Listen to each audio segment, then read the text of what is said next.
This is Echoes of the Word, where the gospel is proclaimed for healing and hope. Let the word of God echo in your heart today. അവൻ തന്റെ തല നഷ്ടപ്പെടുത്തി. യോഹന്നാൻ സ്നാപകൻ വാളുകൊണ്ട് തല വെട്ടിക്കൊല്ലപ്പെട്ടു. പക്ഷേ ഹെരോദിന്റെ തല പോയത് ജയിലിലെ വധശിക്ഷയ്ക്ക് മുമ്പേ. മറ്റൊരു രീതിയിൽ നമുക്കുമറിയാം തല പോകുന്നതെന്താണെന്ന്. ചോദ്യം അതല്ല, തല പോകുമോ ഇല്ലയോ. ചോദ്യം ഇതാണ്: ആർക്കു വേണ്ടി, എന്തിനു വേണ്ടി? നിനക്കെപ്പോഴെങ്കിലും ഹോണ്ടഡ് ആയ പോലെ തോന്നുന്നുണ്ടോ? ഭൂതങ്ങൾ കൊണ്ടല്ല, പൂർത്തിയാകാതെ കിടക്കുന്ന ഒരു കാര്യം കൊണ്ട്. മുറി ശാന്തമായി കിടക്കുമ്പോൾ തിരിച്ചെത്തുന്ന ഒരു ഓർമ്മ. താങ്കൾ തിരിച്ചു വാങ്ങിക്കൊള്ളാമായിരുന്നു എന്ന് തോന്നുന്ന ഒരു വാക്ക്. നിന്റെ പേരറിയുന്ന ഒരു പഴയ പിഴവ്. മണ്ണടച്ചു മറച്ചുവെച്ച മറിഞ്ഞിട്ടില്ലാത്ത ഒരു കുറ്റബോധം. നീ മറക്കാൻ നോക്കുന്നു, പക്ഷേ അത് നിന്നെ മറക്കാറില്ല. ഇന്ന് നിന്നെ ഹോണ്ട് ചെയ്യുന്ന ഒരു കാര്യം ഏതാണ്? അവിടെ തന്നെയാണ് ഇന്നത്തെ സുവിശേഷത്തിൽ ഹെരോദിനെ നമ്മൾ കാണുന്നത്. യേശുവിനെക്കുറിച്ചും അവന്റെ അത്ഭുതങ്ങളെയും സൗഖ്യങ്ങളെയും കുറിച്ച് അവൻ കേൾക്കുമ്പോൾ അവന്റെ ആദ്യ വാക്കുകൾ ആശ്ചര്യമല്ല, ഭയമാണ്. വാക്യമുച്ചരിച്ച്, ഞാൻ ശിരക്ഷേപനം ചെയ്ത യോഹന്നാൻ പുനർജീവിച്ചിരിക്കുന്നു. ഹെരോദ് ഹോണ്ടഡ് ആയിരിക്കുകയാണ്. അവൻ പ്രവാചകനെ കൊന്നു, പക്ഷേ പ്രവാചകൻ പറഞ്ഞ സത്യം മരിക്കുന്നില്ല. അവൻ യോഹന്നാന്റെ തല വെട്ടിക്കളഞ്ഞു, പക്ഷേ തന്റെ അന്ധക്കരണത്തെ അവൻ മിണ്ടാതാക്കാൻ കഴിയുന്നില്ല. ഹെരോദ് ഒരു പിളർന്നുപോയ മനുഷ്യനാണ്. അവൻ യോഹന്നാനെ തടവിലിടുന്നു, എന്നാൽ അവൻ നീതിമാനും പരിശുദ്ധനുമാണെന്ന് അവൻ അറിയുന്നു. അവനെ ഭയപ്പെടുന്നു, എന്നാൽ അവന്റെ വാക്കുകൾ കേൾക്കാൻ ഹെരോദിന് ഇഷ്ടമാണ്. സത്യത്തിൽ അവൻ ആശയക്കുഴപ്പത്തിലാണ്. എന്നാൽ അതേ സത്യത്തോട് തന്നെ അവൻ വിചിത്രമായി ആകർഷിക്കപ്പെടുന്നു. ഒരു ദുഃഖകര നിമിഷത്തിൽ മറ്റുള്ളവരുടെ മുന്നിൽ മുഖം രക്ഷിക്കാനായി, സ്വന്തം ഇമേജും അധികാരവും സംരക്ഷിക്കാനായി അവൻ അറിയുന്ന സത്യം തന്നെയാണ് ബലിയിടുന്നത്. നാം ഒരിക്കലും ഒരു മനുഷ്യന്റെ തല വെട്ടാൻ ഉത്തരവിടാൻ പോകുന്നില്ല. എന്നാൽ കട്ട് ഓഫ് ചെയ്യാൻ നമുക്കറിയാം.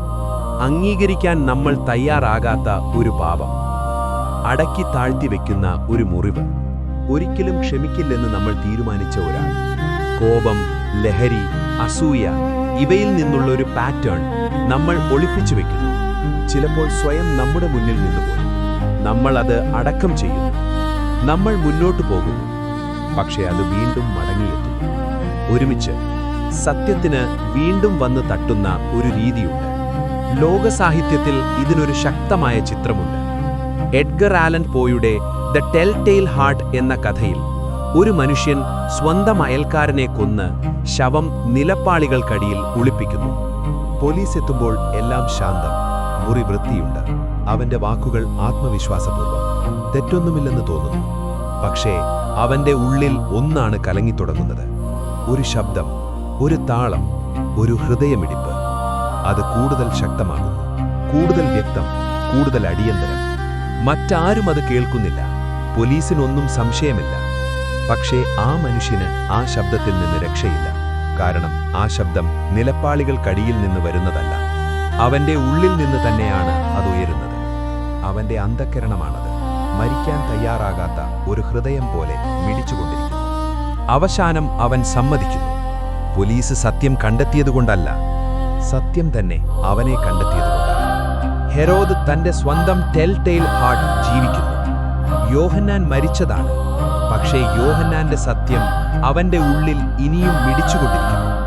വാക്യമുച്ചരിച്ച്, ഞാൻ ശിരച്ഛേദനം ചെയ്ത യോഹന്നാൻ പുനർജീവിച്ചിരിക്കുന്നു. എന്റെ സഹോദര സഹോദരിമാരെ, നമ്മുടെ ഈ ഹോണ്ടിങ്ങുകൾ ശിക്ഷകളാണോ? അവ കൃപകളായിട്ടാണെങ്കിൽ നമ്മെ അലട്ടുന്നത് നമ്മെ കുറ്റപ്പെടുത്തുവാനല്ല, നമ്മെ സംരക്ഷിക്കാനാണ് എന്ന് കരുതിയാൽ. നമ്മൾ ഭയപ്പെടുന്ന അതേ സ്ഥലമാണ് ചിലപ്പോൾ ദൈവം നമ്മിലേക്ക് എത്താൻ ശ്രമിക്കുന്നത്. ശിഷ്യന്മാരെ കടലിൽ ഓർക്കൂ. യേശു തിരമാലകളുടെ മുകളിൽ നടക്കുന്നത് അവർ കണ്ടപ്പോൾ അവർ നിലവിളിച്ചു. അവർ വിചാരിച്ചു ഇതൊരു ഭൂതമാണ്. പക്ഷേ ഭൂതമായി അവർ കണ്ടത് അവരുടെ കർത്താവായിരുന്നു. ബഹുശാ നമ്മുടെ ഉള്ളിലും അങ്ങനെ ഒന്നാണ് നടക്കുന്നത്. നമ്മൾ ഭീതിജനക ഹോണ്ടിങ്ങായി അനുഭവിക്കുന്നത് ക്രിസ്തു തന്നെ നമ്മിലേക്ക് അടുത്തു വരുന്നതാണ്. നമ്മൾ കട്ട് ചെയ്തു മാറ്റിയതെന്തോ അത് സൗഖ്യമാക്കാൻ, നമ്മൾ ഒളിപ്പിച്ചിട്ടുള്ളത് പ്രകടിപ്പിക്കാൻ, നിശബ്ദത വച്ച സ്ഥലത്ത് ശാന്തി കൊണ്ടുവരാൻ. അതിനാൽ ഇന്ന് അവസാനം 2 ചെറു ചുവടുകൾക്ക് ഞാൻ നിങ്ങളെ ക്ഷണിക്കുന്നു. ഒന്നാമതായി, ശാന്തമായി നിന്നെ ഹോണ്ട് ചെയ്യുന്ന ഒരു കാര്യം പേര് പറഞ്ഞു കാണിക്കൂ. ഒരു ഓർമ്മ, ഒരു പാപം, ഒരു പിണക്കം, ഒരു ഭയം. ഈ വിശുദ്ധ കുർബാനയിൽ അതിനെ സത്യസന്ധമായി യേശുവിന്റെ മുന്നിൽ കൊണ്ടുവരിക. രണ്ടാമതായി, ഈ കൃപ ചോദിക്കൂ. ഇത് വീണ്ടും മിണ്ടാതാക്കാനല്ല, ഇത് നിന്നെ വഴികാട്ടാൻ, ഒരു അംഗീകാരത്തിലേക്ക്, ഒരു ശാന്തമായ പൊരുത്തത്തിലേക്ക്, ഒരു ഉറച്ച മാറ്റത്തിലേക്ക്. ഹെറോദ് സ്വന്തം അധികാരം കാത്തുസൂക്ഷിക്കാനായി തന്റെ തല നഷ്ടപ്പെടുത്തി. യോഹന്നാൻ സത്യത്തിനു വേണ്ടി തന്റെ തല നൽകി. യേശു സത്യം തന്നെ നമ്മുടെ പാപങ്ങൾക്ക് പൂർണ്ണമായ ജീവൻ നൽകി, നമ്മുടെ പിളർന്നുപോയ ഹൃദയങ്ങളെ സൗഖ്യമാക്കാനായി. ഒരുമിച്ച് നമ്മുടെ ഹോണ്ടിങ്ങുകളെ നശിപ്പിക്കാതെ, വ്യർത്ഥമാക്കാതെ അവയെ കൃപയിലേക്ക് നയിക്കാൻ നമ്മൾ അനുവദിക്കട്ടെ. ആമേൻ. Thank you for praying with us through Echoes of the Word. May the Lord bless you and heal your heart. If this message helped you, share it with someone who needs His word today.